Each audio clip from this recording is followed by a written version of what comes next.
वडिलांच्या डोक्यावर कर्जाचा बोजा होऊ नये म्हणून शीतल वाया या तरुणीनं आत्महत्या केलेली होती। मात्र शीतलवर जी वेळ ओढवली ती वेळ कोणावरही कोणत्याही तरुणीवर ओढवू नये यासाठी एबीपी माझानं हुंडा विरोधी परिषदेचं आयोजन केलंय।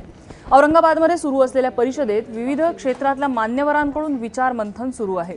शिवसेना आमदार नीलम गोऱ्हे, माजी न्यायमूर्ती बीजी कोळसे पाटील, सामाजिक कार्यकर्त्या मंगल खिवनसरा आणि अभिनेत्री प्रतीक्षा लोणकर इत्यादी मान्यवर या परिषदेसाठी उपस्थित आहेत।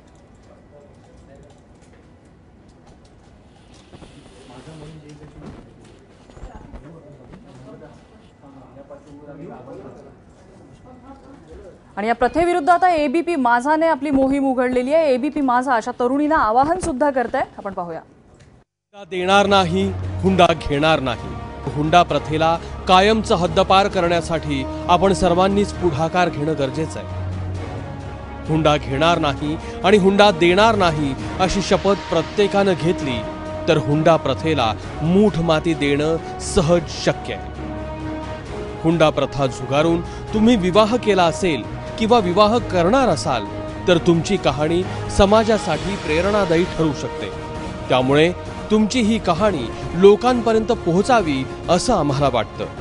तेव्हा तुमच्या जिल्ह्यातल्या एबीपी माझाच्या प्रतिनिधीशी संपर्क साधा आणि तुमच्या विवाहाची कहाणी समाजापुढे आदर्श ठरू द्या।